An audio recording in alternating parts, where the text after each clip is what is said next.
Hello everyone and welcome back to Anything Joe's, a collaborative journey through the world of G.I. Joe. My name is Greg England. Today we're going to be doing an unboxing of a very hotly anticipated figure.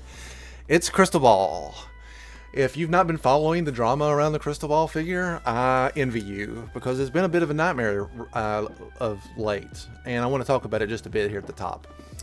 Crystal Ball is an exclusive pre-order for one of Walmart's silly summer convention things, and you can only pre-order it online, although we've seen them in stores now.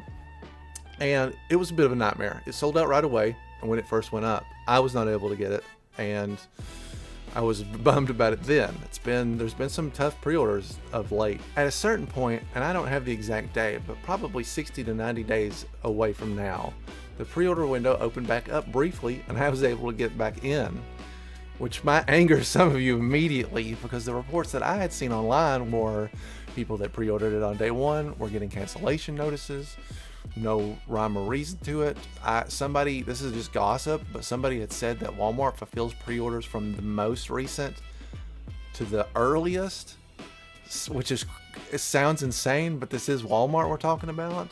I can confirm that like live for sale Crystal Balls were showing up in physical Walmart locations in this big end cap that everybody's been talking about that has a bunch of Marvel vs. Capcom stuff, just a lot of different types of things, and a lot of G.I. Joe stuff for some of us whose Walmarts have been cleaned out completely.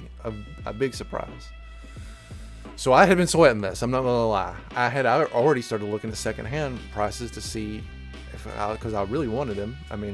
I wasn't sure basically. So I'm very glad that it showed up, and I'm very excited to open it with you guys here today to see if it lives up to the hype. Let's do that right now. Richard Crystal Ball King, notoriously penned by Stephen King because his son was a big G.I. Joe fan in his youth. Typical standard packaging that we're getting for classified figures today.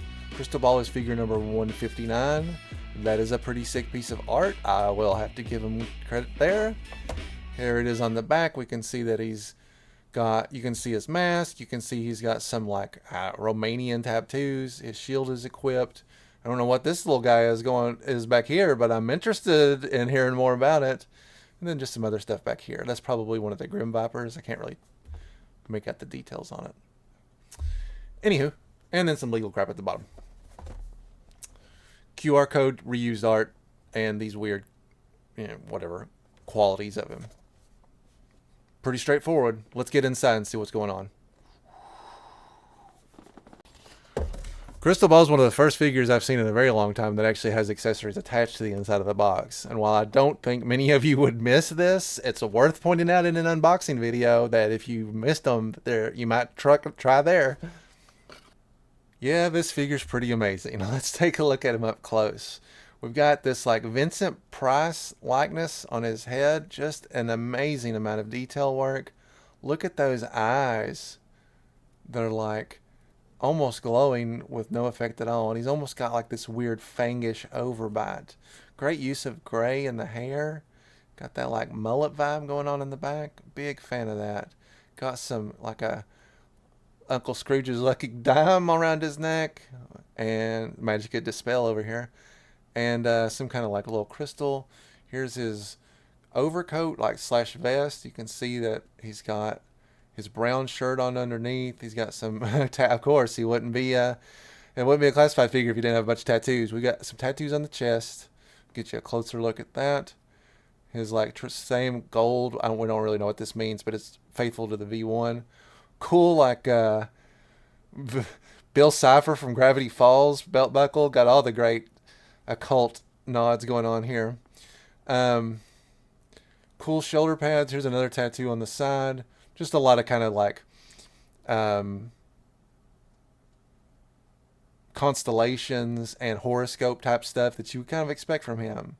Nice quasar bands, little gems on them. Got a bunch of jewelry, or maybe these are brass knuckles.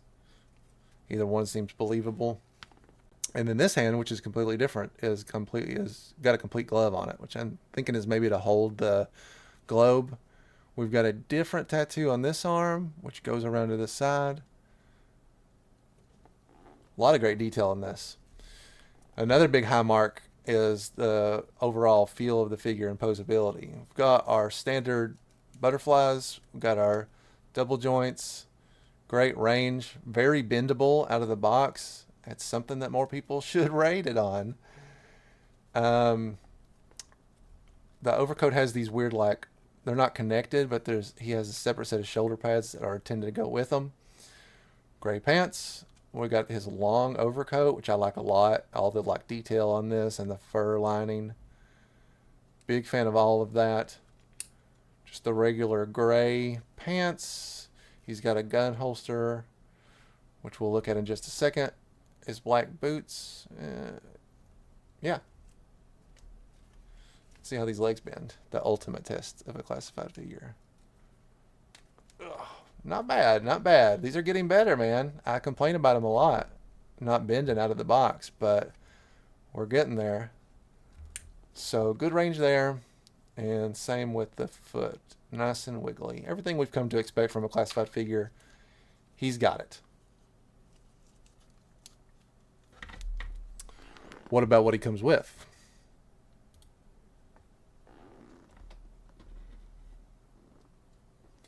He has one interchangeable hand, which matches his gloved hand, and it's got some kind of, it like matches the brown on the inside. It's got like kind of a claw vibe to it. So something's going on with that hand. I'm not exactly sure what.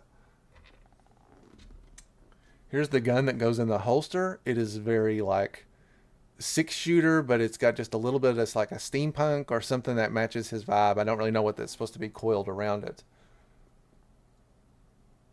Maybe just for aesthetics, but it ends at the trigger. Has obviously a snake motif. Great detail on that.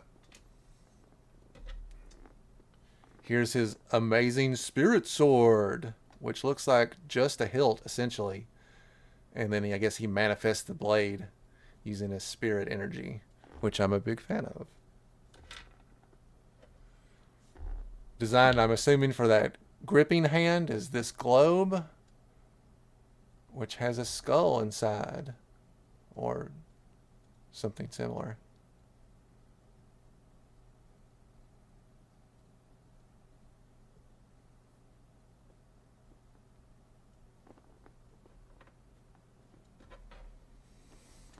Here's his alternate head. It is a true, oh, it is. It's actually, it is a true alternate head. You can see that there's a spot for the peg. It's got this like Cthulhu looking vibe going on. The little red gem in the side. Lots of weird spirit energy coming off of it. Big horns. Kind of a helmet looking design on the back with more tendrils coming off of it. And then of course the big claim to fame is the shield. Snakes coming in and out and the eyes lighting up. It doesn't change as much as you would expect.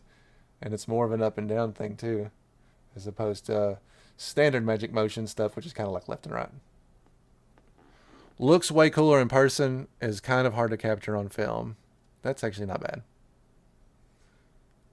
This is a great nod, not only to his original shield, but just kind of like Cracker Jack toys of this era. I have not seen something like this in a long time, and it really takes me back. This was my favorite kind of stuff to find in a Cracker Jack toy. This piece attaches by like clicking in on the top of it, and I guess it's just when you're not looking to hypnotize people, when you're just at a Starbucks and you want to pick up a latte and you don't want to accidentally mesmerize everybody in the restaurant. This is cool, but I mean the actual shield is, to me, is where it's at. Let's gear him up and see how he looks all in.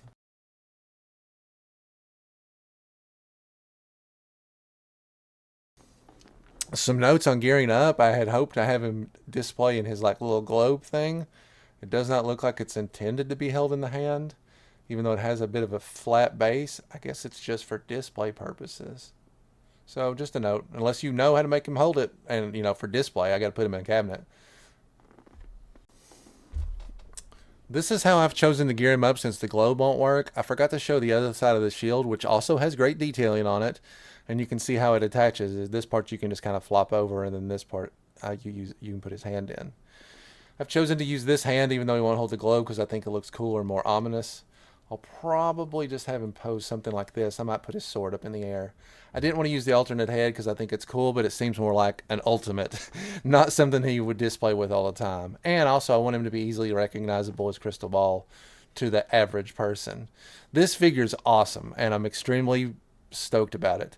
The only other complaint I have is you can see it right there, man. His necklace, something, the head, I guess, or the coat is pulling it, is like pushing it up, which is a little distracting. But I guess you could probably just glue it if you wanted to, or maybe even grind some stuff down here if you're a real adventurer. But I'm not going to do either of those until I know this is going to be an easier to find figure.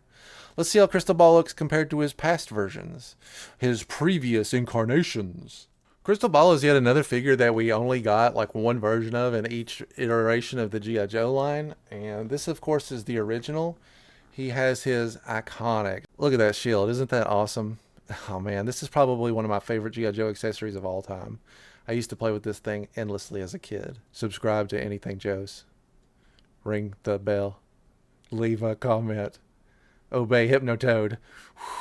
All right, so, I mean, it's pretty straightforward, right? They've added the coat, which I think gives them a little bit more depth. The pants are a lighter gray. I'm not going to sweat that. The brown is spot on, so high marks for that. And then we've got little things like the, whatever you call the bracers and the gray, all of this. I mean, it's like it matches. It's a very, very good, it's a very good version. I think it's extremely faithful to the original in many ways, many, many ways. Not only does it look exactly like it, this is a perfect amalgamation of an original vintage figure that's been done faithfully. They've added some modernized touches because he's a bit of a dud. I hate to say that because I do like Crystal Ball. And he had a small resurgence in the IDW run when Larry got a hold of him, and he got some great covers during that time. But overall, he needed some improvement. And based on reception to what they've done, I think it was the right move. All the stuff that they're laying out for him, I'm very excited about. Not only to learn more about, but to also flesh out myself in my own little Joe-verse. Because there's a lot to unpack here, right? He's got supernatural powers. He can summon a spirit sword. He's far more than just a hypnotist at this point. He has actual legitimate supernatural powers. So I'm starting to kind of see him in more of a like Hellboy universe vibe, where it's like Cobra Commander wants the powers of the occult. And this gives you a window into a little bit, maybe not sillier, but more far-fetched ideas with some grounded reality to make them seem cooler.